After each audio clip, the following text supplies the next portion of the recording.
Hello everybody. Good evening. My name is Sam Goshodin. Yeah. So I'll be taking um introduction to Java course today. So today basically we're going to be looking at Java as a programming language and also looking at some basic concepts of Java. So I prepared a slide for this class, so I'll be sharing my screen now to show you guys what's up. So, I'm trying to share my screen.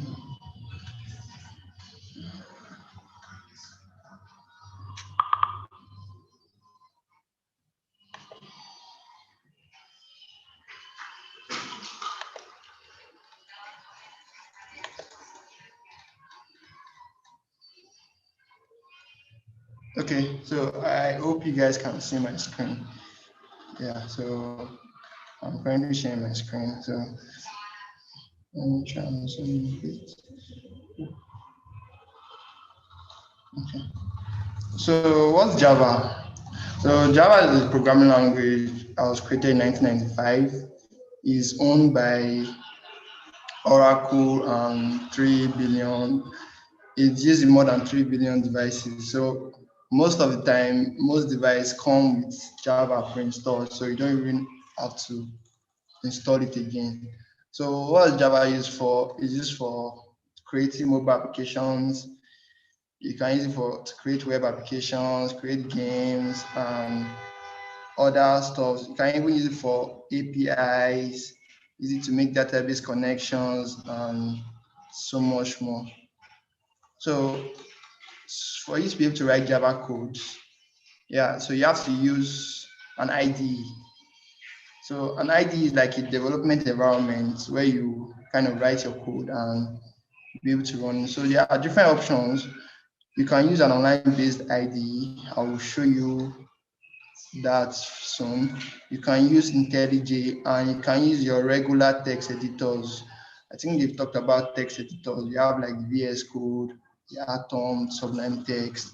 So you can use that to write your Java codes. So next, so installing Java. So most times Java comes pre-installed on your devices. So you don't necessarily have to install it. But in some cases, if you don't have Java installed on your device and you want to install it manually, so there's a way to install it. So I don't know if you can see my screen right now. So you can go to this link displayed on the slide, java.com/ens/download/manual.jsp to download Java and install it. So when I click on the link, let me just try clicking on the link and taking into the website. So you see what I'm talking.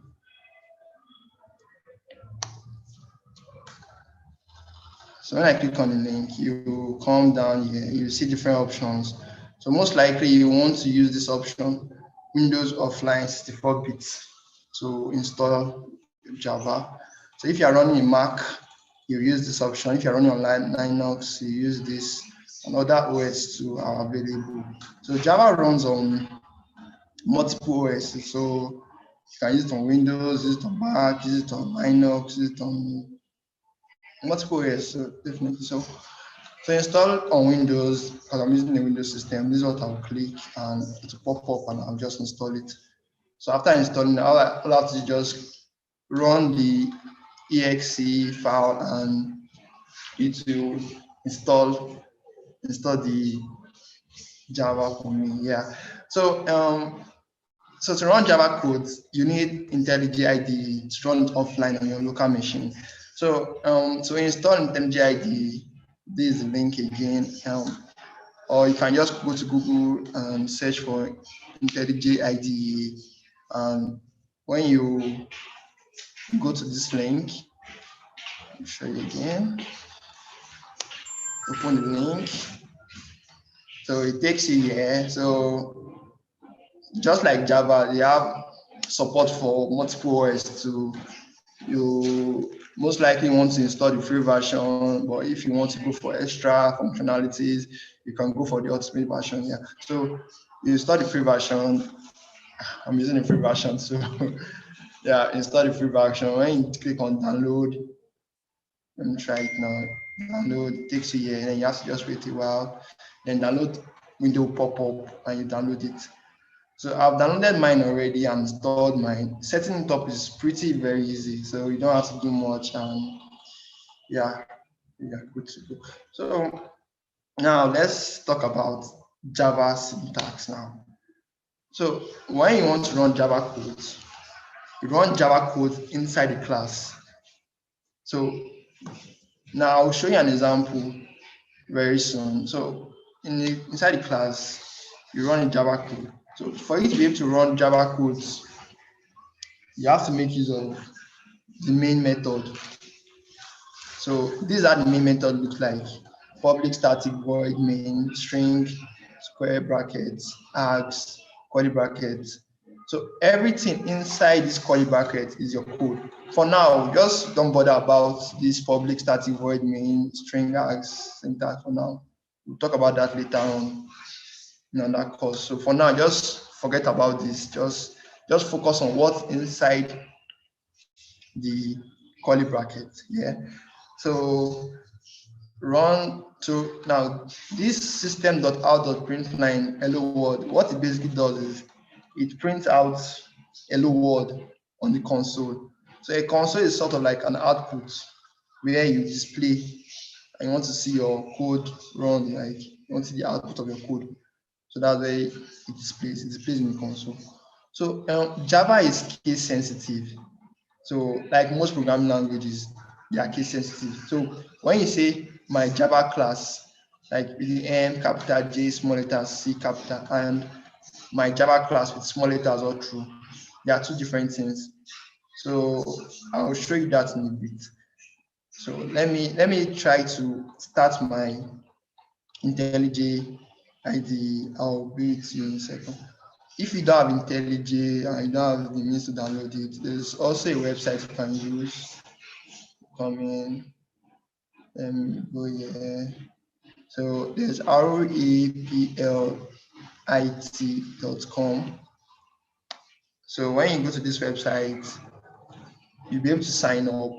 After signing up, you can easily just come here, add an online ID, select Java, and let's say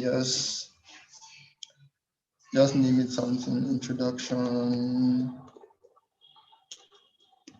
to Java.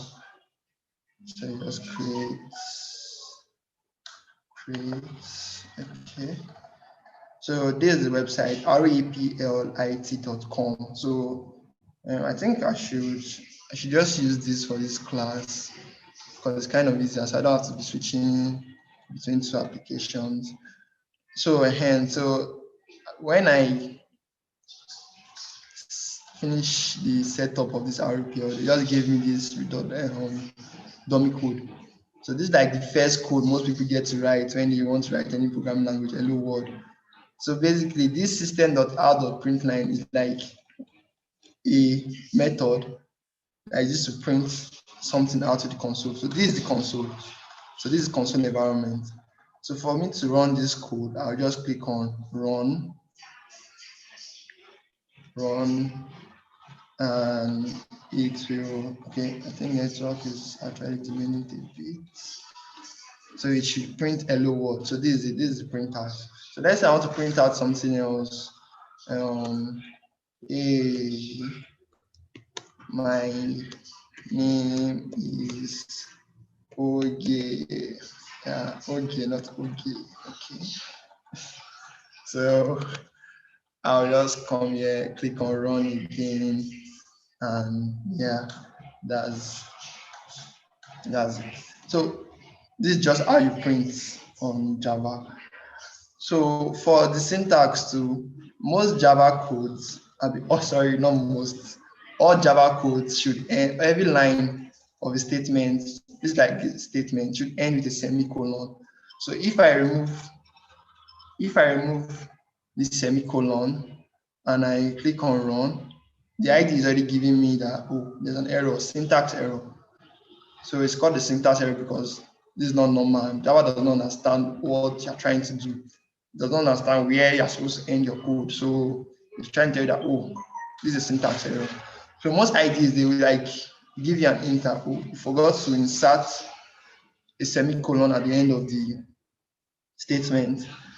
So for me to fix this error, I just come here, insert semicolon at the end of the statement, and yeah, it should run correctly now. Yes, it's running now. So just know to print out something to the console. This is the basic way you do it. System.out.println a my name is okay. Yeah. So next we'll be talking on comments. So when you want to explain your code without actually telling someone what your code is doing, you most likely use comments. So comments can be used to clarify and improve the readability of your Java code. Can also be used to avoid execution when experimenting with different codes. So let's say you've written something already, written a block of code already, and you want to like change something, you want to edit. You can just comment out the former one and write a new one if you don't want the former one to run. So there are different ways to write comments. You have single line comments, which is like the comments are preceded by two forward slashes. So after the slash forward slashes, you have your comments. So Java will definitely ignore any text after the slashes. You also have the multi-line comment. I'll show you guys all these things like in practical. So you have multi-line comments. So multi-line comment starts with slash, then you have the asterisk, and end with asterisk slash. So when you want to make comment on different multiple lines, you use multi-line comment. Also, if you want to like carry out some like debugging, like let's say you have a problem with your code and you want to debug line by line, can you be commenting out each line to know, oh, okay, this is where the problem is coming from. So I will move to repl.it to show you guys how this works. So let's say this is my name is OG, and I come here and put double slash, and I click on run. You'll notice that on the console, nothing will be shown. Yeah, it's just empty. Nothing will be shown because I've already commented out this code like this. So when I remove it and run it again, it will print out, hey, my name is Oge. Yeah. So now let's say I want to make multi-line. You can use various single line comments. This is a comment. The comment, another comment. So this will still work. To still work correctly, the code will run. And while using comment, you don't need to put the semicolon at the ending. That's just for Java codes alone. But when you are commenting, you don't need semicolon. So let's say I want to do multiple lines. So all I need to do is just forward slash star. You see that everything has turned to comment already. Even the code I wrote before has turned to comment because I've not put the ending, sort of like ending comments sign there. So that Java will know that, okay, this is where your comment is meant to end. So for me to put that ending one, I just put star slash again. So this is it. So I'm telling you that, oh, okay, everything within from year to year, don't take them serious, basically. Take them as comments. So like I can write multiple things. Hey, what's up? Yeah, go to the next line. Oh, you're following or something. Like, I hope you guys get me. So something like this. So like when I run this code, basically it doesn't run the "Hey, what's up? Hope you're following all those parts." You just run "Hey, my name is okay." So comments just kind of improve the readability of your code. In real world, like let's say you want to like actually write something. This system of the print line is printing "Hey, my name is Ogi." So you can just comment that, oh, this line below prints my name is Ogi. So when I run it, so anybody that just comes to this, like, and look at it and be like, okay, oh, this line actually prints, hey, my name is okay. So I don't need to start explaining to the person that, oh, this is what this does. So you just like explain your code basically with comments. So next we go to variables. So there are different type of variables in Java. So variables are containers for storing data. So you use variables to store data basically. So in Java, we have different types of variables. We have string. So string basically stores text such as hello world, and they are usually surrounded by double quotes. So integers, they store integer. You know what an integer means now from your math class, whole numbers basically. So int is the keyword for storing integers. So int stores whole numbers without decimals. So you just store whole number like 1 to 20 without the decimals. So float is used to store numbers with decimals. So just like you want to store 10.5, 10.8, 19.99 minus 19.99. Integers can also collect negative numbers too. So both of them can collect negative numbers. So we have char. Char is used for single characters, A, B, C, just single characters. But char is surrounded by single quotes instead of double quotes. So just no string, double quotes, char, single quotes, and char is one character basically. So Boolean are like true or false. Char just two states, 1 or 0, true or false. So it used to store true or false. Like if you want to check something, if something is true or false, you use Boolean. So and you have other types. So we have double. Double can also be used to store decimals and some whole numbers with 8 points.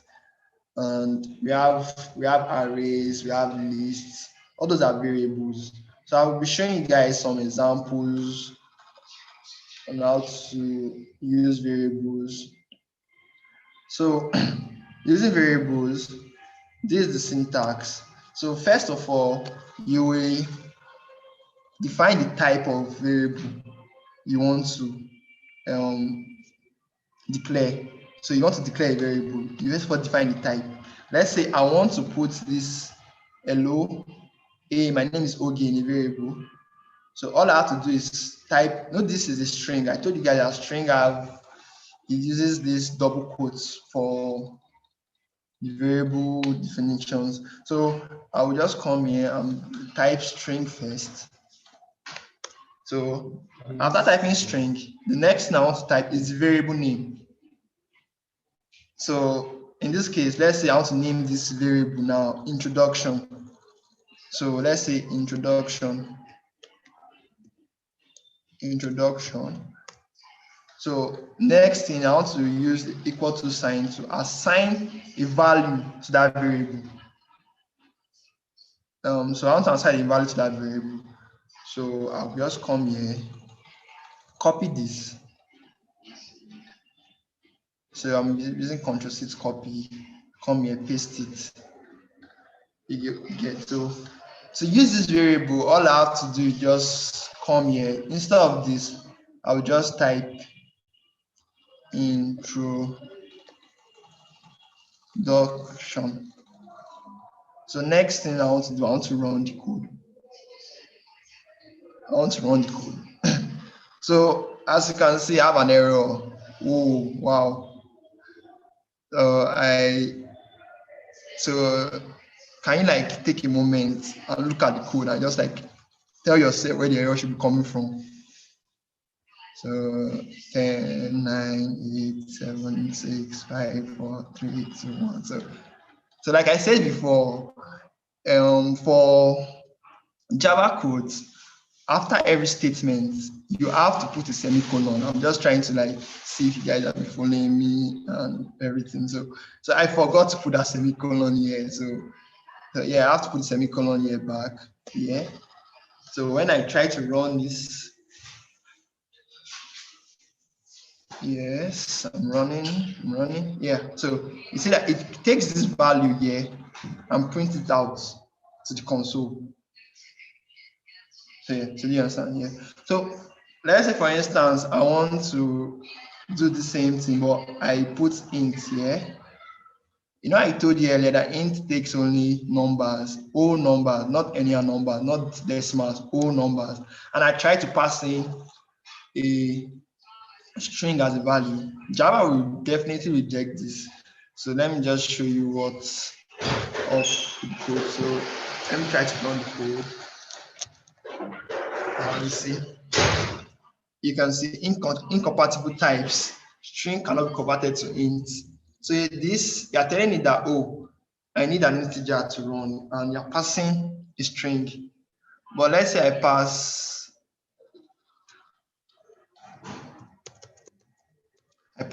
20 now, and I run it. Yes. So yeah, it prints out 20 to the console because it's an integer. So we also have double. Double is for whole numbers with decimals.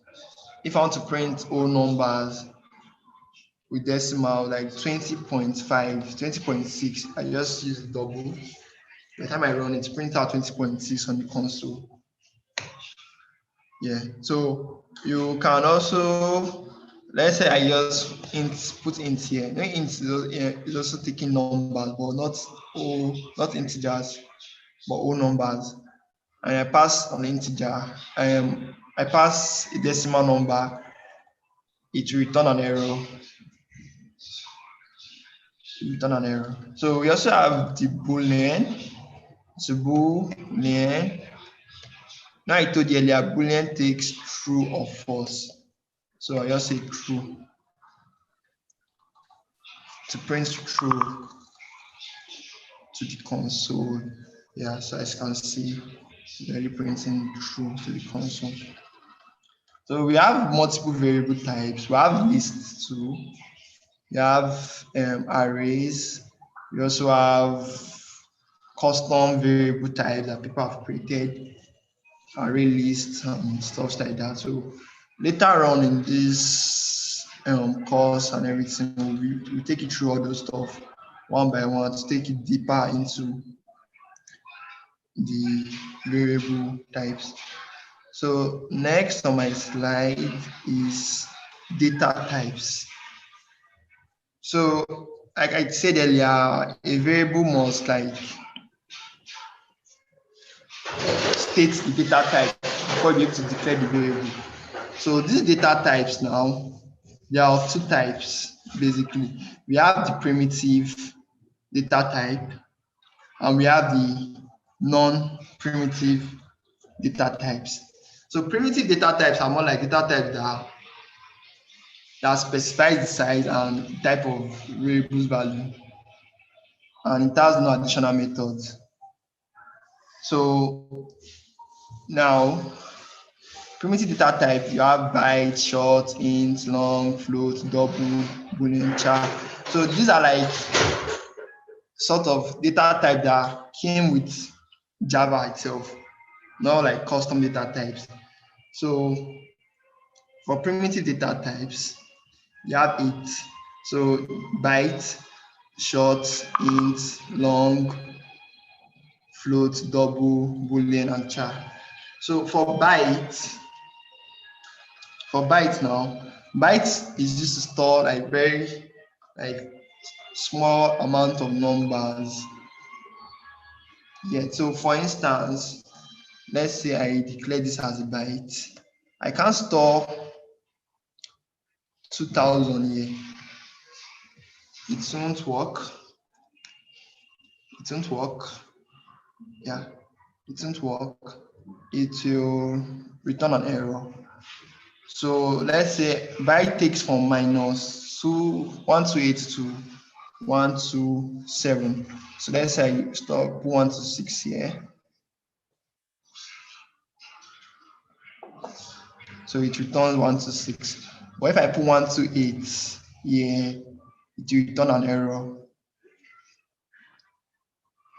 Return an error. Yeah. So bytes I used to store like very small amounts of numbers. So next we have shorts.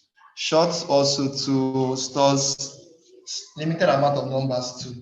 So shorts ranges from minus 32,768 to 32,767. So let's say I want to store 40,000 here as shorts.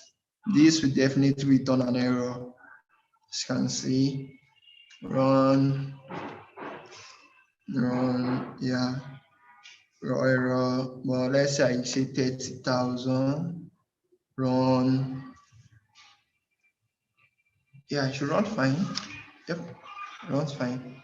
So integers stores from like, it has a range too. Integers can't just take any amount of numbers. It has a range too. So integers takes from like 2 billion thereabouts minus 2 billion to plus 2 billion. So let's say I try, let's say 6 billion, 1, 2, 3, 1, 2, 3, 1, 2, 3. This will not work. Shouldn't work. So yeah, as you can see, they say integer number too large. So let's say you have a case where you want to impute very large number.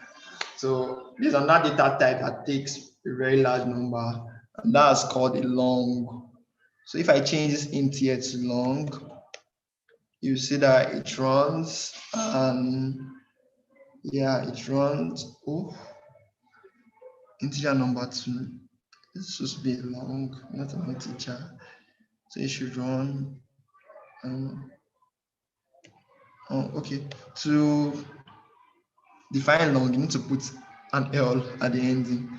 So put a capital L at the ending to tell Java that okay, this is a long, not a regular integer. Yeah, so you print out 6 billion. So we also have floats.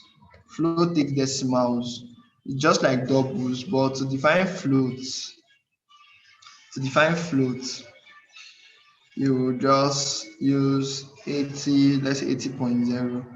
You have to put an F, a small F at the ending to tell Java that this is a float too. Despite you already added the float at the beginning, you just have to put that F. So yeah, so you have double. For double, you don't need an F. You don't need an F, you don't need anything, just double value, and yeah, you have your value 80.0. So yeah, this is primitive data types. So this is the concept of primitive data types. So primitive data types are created by the Java system itself. So most times people usually say string.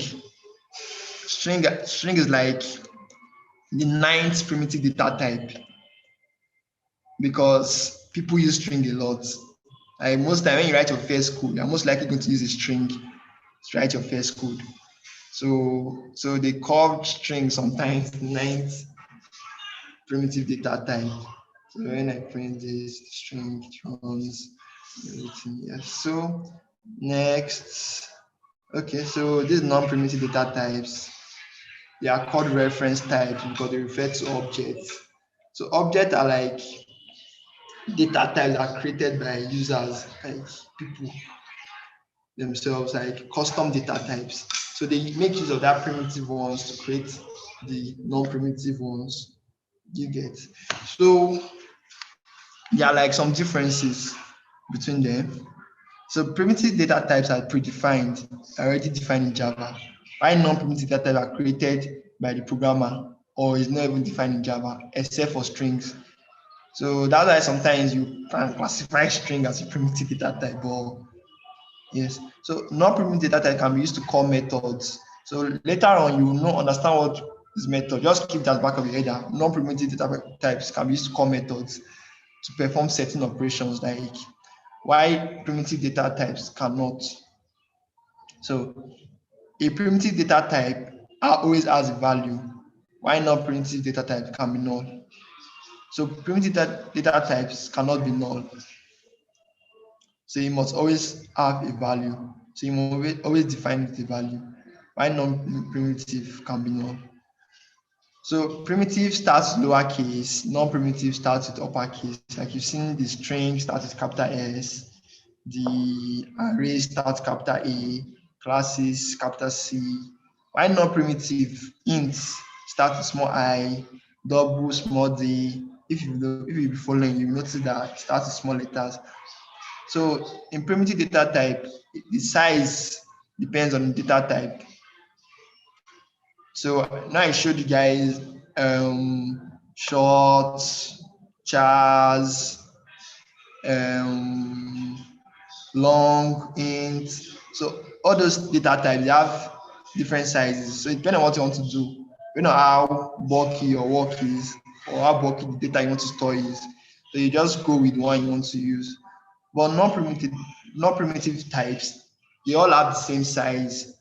So there's nothing like this one has particular size, this other one has a particular size. They all have the same size. So you have the strings, you have the arrays, you have the classes and interfaces. So the arrays, classes, interfaces, all those non-primitive data types, they'll be taking next classes form. So for now, this is where I'll be stopping. I hope you enjoy the lecture. So if you don't like using REPL.IT for your ID, but I just recommend use it for now for this beginning stage. And later on, you can go on to install Android Studio or IntelliJ. You can also use that. So you can just go online, just go to Google, type IntelliJ ID, you see download link there, and you install it. So let me just show you a quick one on how to run a code in IntelliJ ID in case you get to install IntelliJ. So I'll stop sharing my screen now and try to start my IntelliJ ID and run code from there, and I'll just show you. Yeah. So just give me a minute to just start up my IntelliJ and share my screen.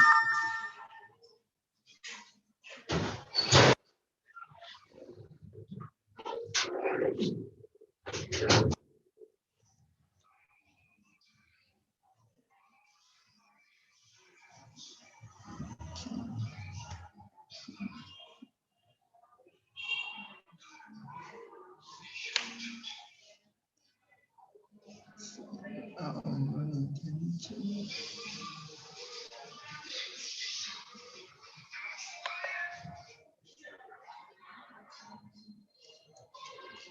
I'm sorry, something is happening.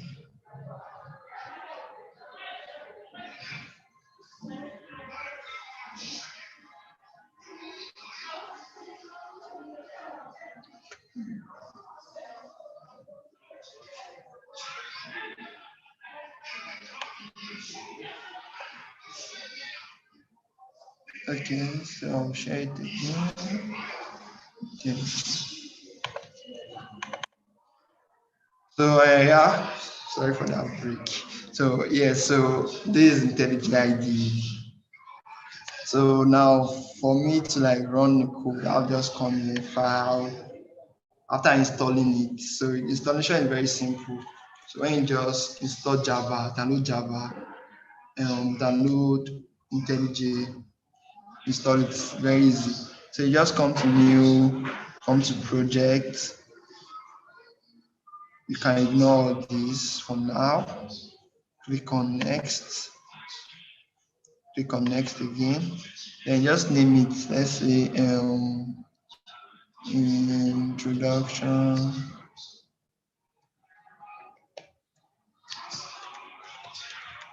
to Java. So next. So just finish. Yeah, and let's open a new window.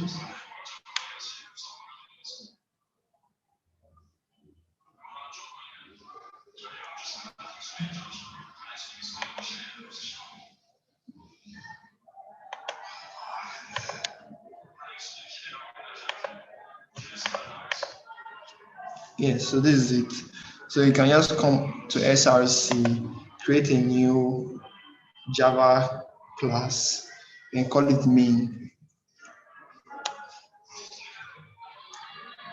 So to be able to run code Java, you have to use the public static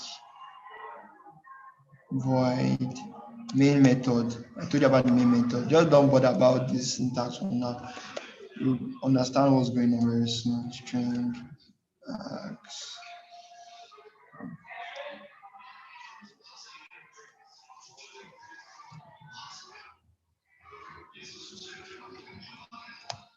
Yes, this is it. It's time to print out something. Print my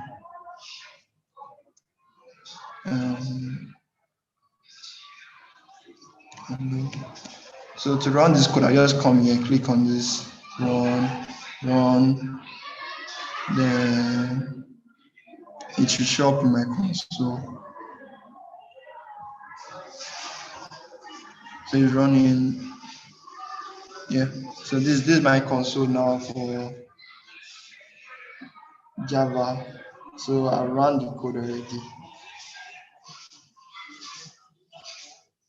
So in case you don't want to use the online tool to sort of get through this learning phase and this beginning phase, you can as well go ahead and install the IntelliJ IDE. You can also use Android Studio to run your Java code, but it's recommended use IntelliJ IDE if you are just running base Java code, and leave Android Studio for Android.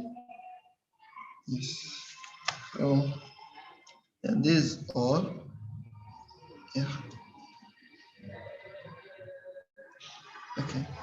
So that will be all for now. So I'll be taking questions now. Thank you for following and have a nice evening, everybody. Thank you. Bye bye.